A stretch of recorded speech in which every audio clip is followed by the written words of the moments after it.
नमस्कार, next gen Bharat में आपका स्वागत है। मैं हूं ऋचा जैन कालरा। हम रोज अपने घर में एलपीजी का इस्तेमाल करते हैं, लेकिन क्या आपने कभी सोचा है कि इसके लिए देश को कितनी बड़ी कीमत चुकानी पड़ती है? अब इमेजिन कीजिए, अगर यही एलपीजी हमारे देश में ही बनने लगे और वो भी सस्ती और ज्यादा क्लीन, तो कैसा रहेगा? पुणे की एक लैब में कुछ ऐसा ही हो रहा है, जहां युवा वैज्ञानिक एलपीजी का एक देसी विकल्प तैयार कर रहे हैं, जो आने वाले वक्त में हमारी एनर्जी नीड्स को पूरी तरह बदल सकता है।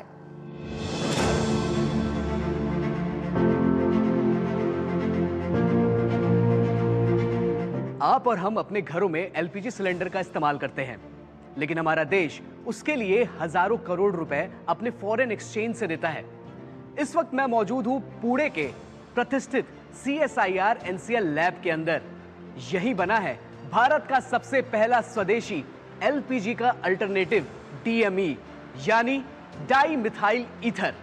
तो चलिए देखते हैं कि ये कैसे बनता है और ये हमारे देश के पैसे को कैसे बचाएगा। ये कोई आम लैब नहीं है, यहाँ भविष्य तैयार हो रहा है।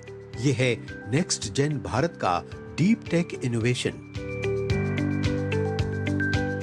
इस लैब में बन रही है DME यानी डाई मिथाइल ईथर गैस, एक ऐसा क्लीन फ्यूल जो आने वाले समय में LPG का मजबूत विकल्प बन सकता है।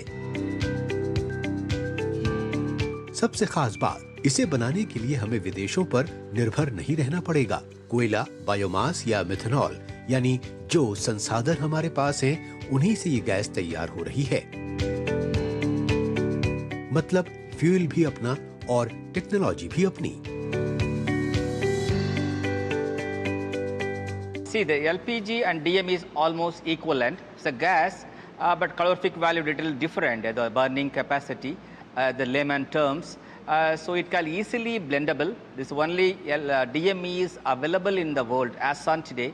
We can blend with LPG, propane and butane mixtures or whatever things. So DME can be easily blended, and then the calorific value can be maintained for domestic as well as industrial fuel. As in LPG को ना use करते हुए DME को हर चीज़ में हम ला सकते हैं। जैसे कि हम अपने जो फ्यूल है, जो घर पे हम ईंधन जलाते हैं कुक स्टव्स पे, उसी में यूज़ कर सकते हैं। या फिर हम रिक्शा, ऑटो रिक्शाज जो LPG पे चलती थी, उनको भी हम रिप्लेस कर सकते हैं।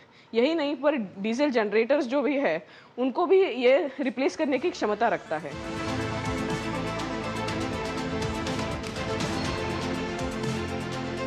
जरा इस नीली लपट को गौर से देखिए।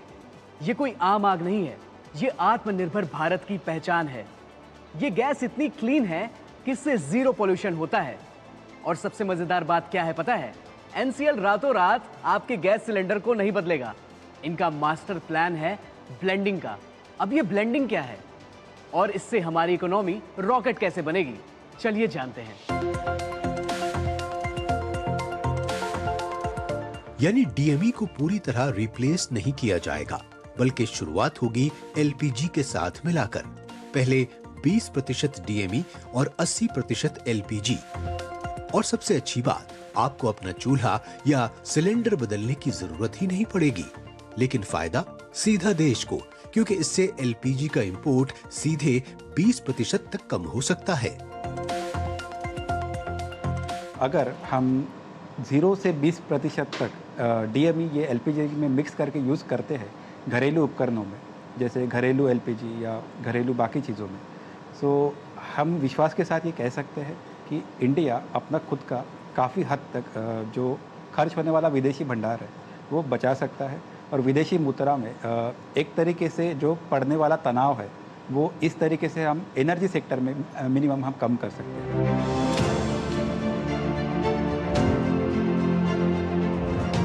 इस कहानी का सबसे इंस्पायरिंग हिस्सा ये मशीनें नहीं, बल्कि ये युवा वैज्ञानिक हैं, जिन्होंने बाहर जाने की बजाय भारत में रहकर भारत की समस्या का हल ढूंढना चुना।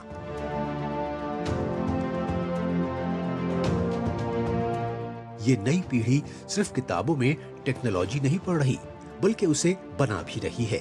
और वही टेक्नोलॉजी कल देश की एनर्जी सिक्योरिटी तय करेगी। काम करके हम लोगों को प्राउड फील होता है, क्योंकि हम ये प्रोजेक्ट के ऊपर काम नहीं कर रहे, ये पूरा जो प्रोसेस चल रहा है, मतलब जो भी हम काम कर रहे हैं वो देश के लिए मतलब बहुत इम्पोर्टेंट है, तो हम लोगों को ऑब्वियसली प्राउड फील हो ही रहा है। जब मैं यहाँ पर आई CSIR-NCL में, तो यहाँ पर इस लैब में मुझे DME इस पर काम करने मिला, इस प्रोसेस टेक्नोलॉजी पर, और बहुत सारी चीज़ें सीखी। और आज लार्ज स्केल पर हमने इस पर काम किया है, जो एक एनर्जी सेविंग टेक्नोलॉजी बोल सकते हैं हम इसे। इससे लोगों को, सोसाइटी को बहुत मदद हो सकती है।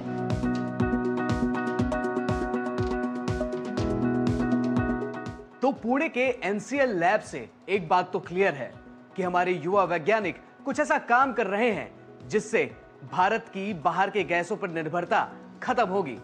और ये जो आत्मनिर्भर भारत का नारा है, ये इस लैब की तरह हकीकत में बदलता जा रहा है।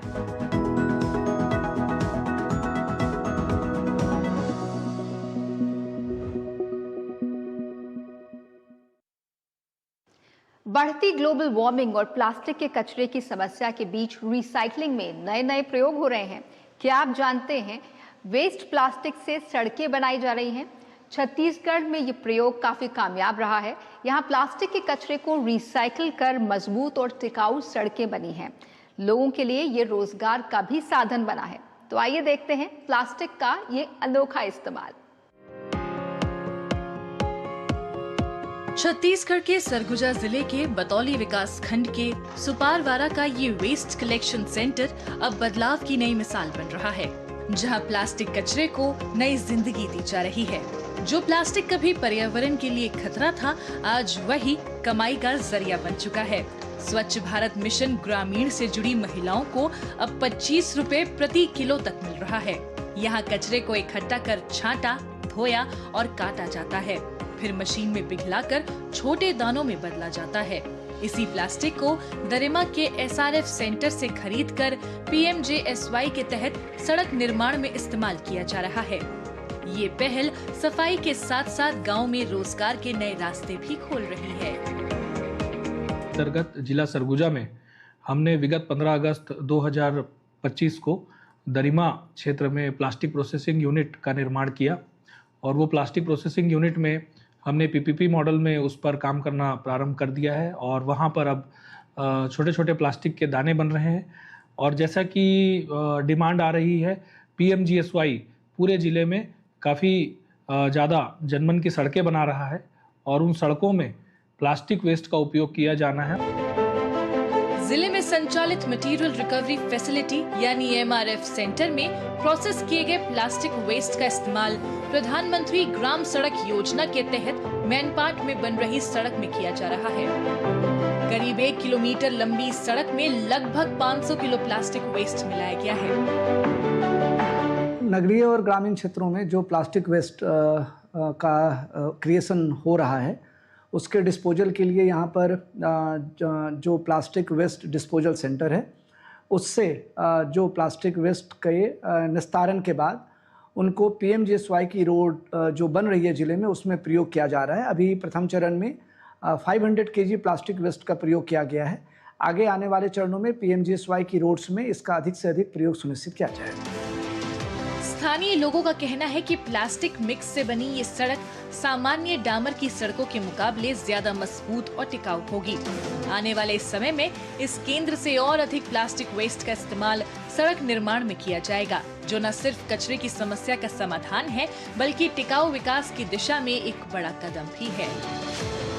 अब बनने के बाद हमें ये पता चला कि यह रोड प्लास्टिक की दाने से मिक्स होकर प्लास्टिक से बनाया है। जो कचड़े होते हैं गांव में, वो कचड़े से रोड बनी हुई डामर में मिक्स करके, ऐसा लोगों का कहना है। और वाकई में काफ़ी अच्छी सड़क बनी है। और बताया जा रहा है कि इस रोड में प्लास्टिक मिक्स करके रोड बनाया जा रहा है, जो कि बहुत ही अच्छा है और बाकी रोडों से ज़्यादा बेहतर है। कचरे से कनेक्टिविटी तक प्लास्टिक से बनी ये सड़कें स्वच्छता, रोजगार और टिकाऊ विकास का नया रास्ता दिखा रही हैं। जहां एक तरफ कचरे से सड़कें बन रही हैं, वहीं दूसरी तरफ टेक्नोलॉजी भी इंफ्रास्ट्रक्चर को अपग्रेड कर रही है। गुजरात में हाईटेक मशीनरी के जरिए सड़कें तैयार हो रही हैं, जो ज्यादा स्मूथ, ज्यादा मजबूत और लॉन्ग लास्टिंग हैं। यानी भारत अब सिर्फ सड़कें ही नहीं बना रहा, बल्कि फ्यूचर रेडी इंफ्रास्ट्रक्चर भी तैयार कर रहा है। गुजरात सरकार का रोड्स एंड बिल्डिंग्स विभाग इस प्रोजेक्ट में हाईटेक मशीनरी का इस्तेमाल कर रहा है, जिससे सड़कों की मजबूती और क्वालिटी नई ऊंचाइयों पर पहुंच रही है। 24 किलोमीटर में से करीब 16 किलोमीटर का काम पूरा हो चुका है, जबकि बाकी हिस्सा तेजी से तैयार किया जा रहा है, वो भी मॉडल स्टैंडर्ड पर। वोगली सेंसर पेवर और मॉडर्न बैच मिक्स प्लांट जैसी टेक्नोलॉजी से सड़क की सतह, मजबूती और फिनिशिंग पूरी तरह प्रिसाइज बनाई जा रही है। नतीजा ज्यादा स्मूथ, ज्यादा टिकाऊ और लॉन्ग लास्टिंग रोड, एकदम फ्यूचर रेडी इंफ्रास्ट्रक्चर। જે કામ અન્વયે 24 કિલોમીટરની લંબાઈમાં 9.75 મીટરની પહોળાઈમાં આપણે આ રસ્તાની સપાટી સુધારી, નવી કરી, મજબૂતીકરણ તથા રીકાર્પેટ કરવાની કામગીરી અને અહીંયા પાથરવામાં આવે છે। 3 રોલર તથા આધુનિક મશીનરી દ્વારા આ રોડની મજબૂતીકરણ તથા આમની ક્વોલિટી સાથે પૂરું નિરીક્ષણ કરવામાં આવે છે અને આ કામગીરી ખૂબ ઝડપથી થાય તથા અત્રેના લોકોને સુખાકારી વધે। कुल मिलाकर चाहे छत्तीसगढ़ में प्लास्टिक वेस्ट से बनी सड़कें हों या गुजरात में हाईटेक मशीनरी से तैयार इंफ्रास्ट्रक्चर, दोनों ही उदाहरण बताते हैं कि भारत अब स्मार्ट, टिकाऊ और इनोवेटिव रोड डेवलपमेंट की दिशा में तेजी से आगे बढ़ रहा है। सिर्फ 9 साल की उम्र जब ज्यादातर बच्चे खेल और स्कूल में बिजी होते हैं, इस उम्र में हैदराबाद की एक बच्ची ने कुछ अलग सोचा। एक छोटा सा आइडिया जो सिर्फ उस तक सीमित नहीं रहा, बल्कि सैकड़ों बच्चों तक किताबें और सीखने का मौका पहुंचाने लगा। आज ये पहल कई लाइब्रेरीज में बदल चुकी है और बच्चों के सपनों को नई दिशा मिल रही है। आइए देखते हैं ये इंस्पायरिंग जर्नी।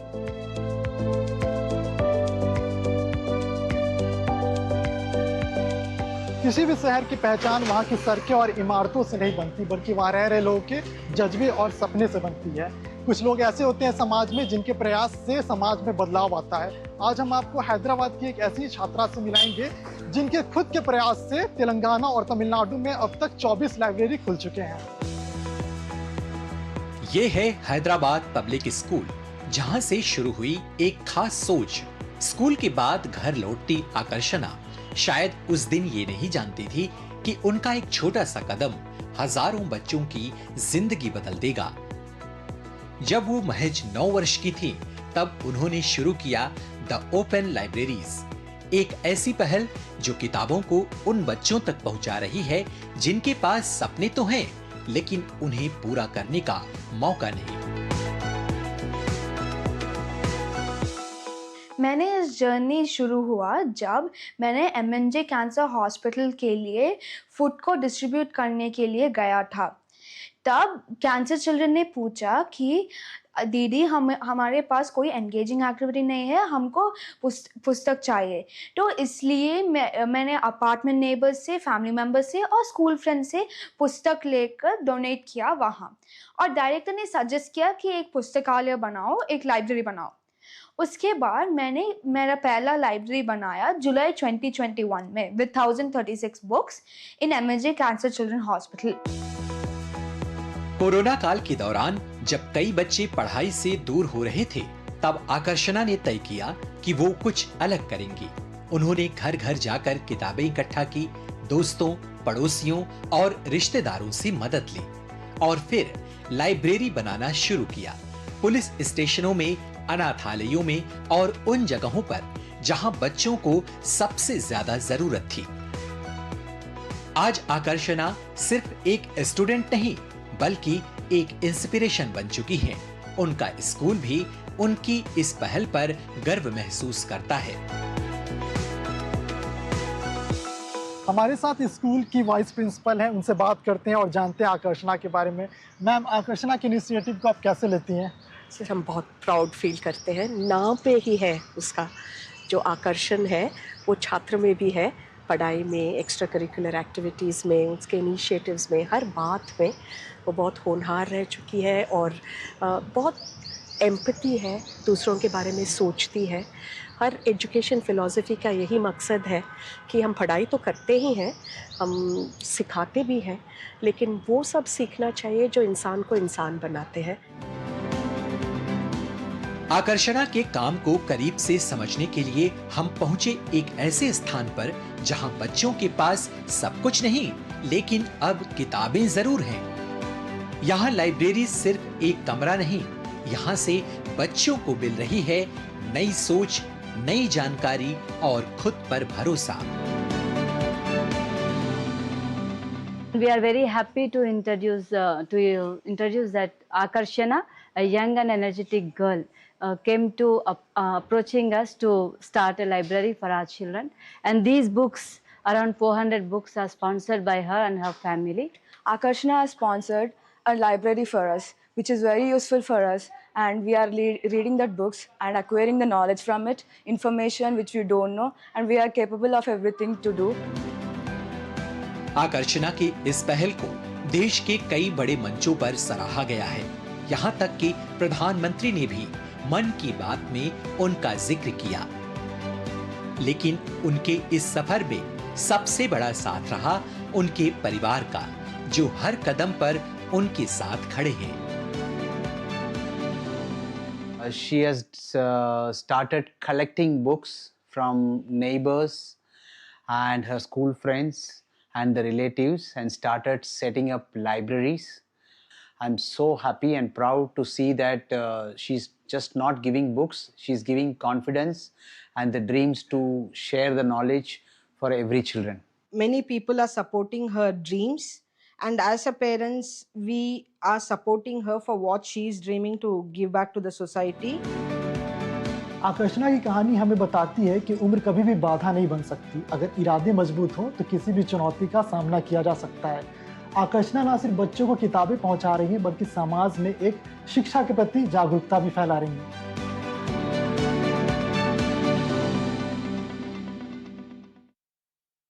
भारत आज कई खेलों में तेजी से आगे बढ़ रहा है और इन्हीं में से एक है शूटिंग।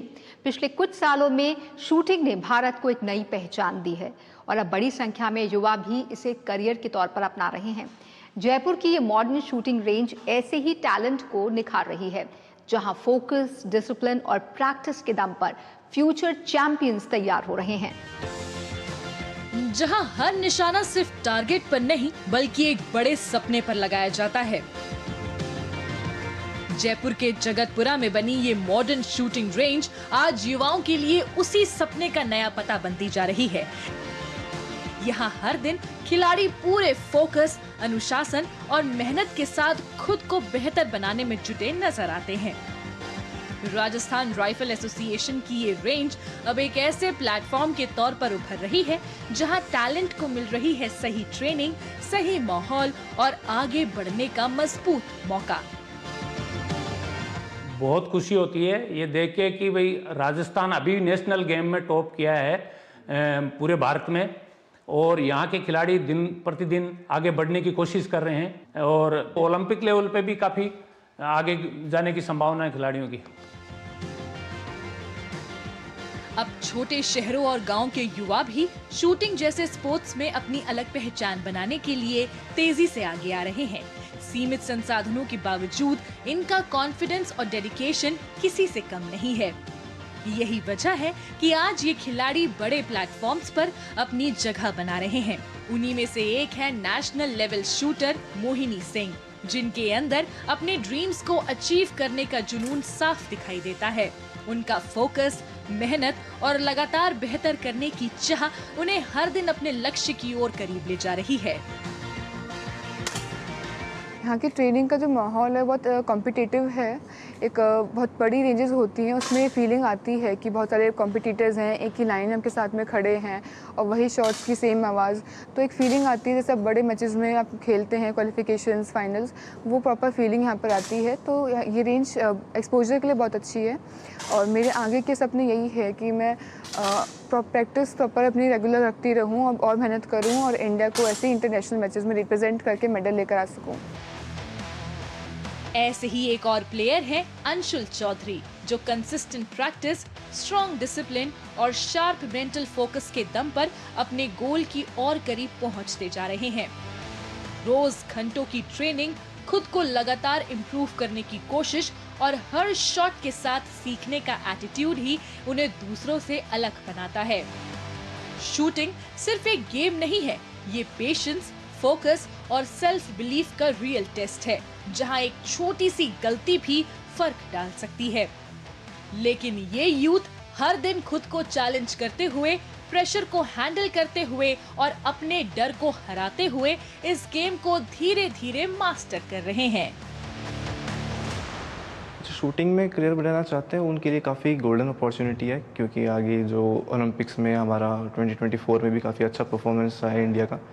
तो और ये काफ़ी कॉम्पिटिटिव गेम है, सबसे ज़्यादा प्लेयर्स इंडिया में शूटिंग के ही हैं, तो काफ़ी अच्छे से ग्रो हो रहा है शूटिंग स्पोर्ट, और बिल्कुल अच्छे से ग्रो होता रहेगा अगर यही सपोर्ट रहा गवर्नमेंट की तरफ से भी, और प्लेयर्स भी काफ़ी एंथुसियास्टिक वे में पार्टिसिपेट कर रहे हैं इसमें।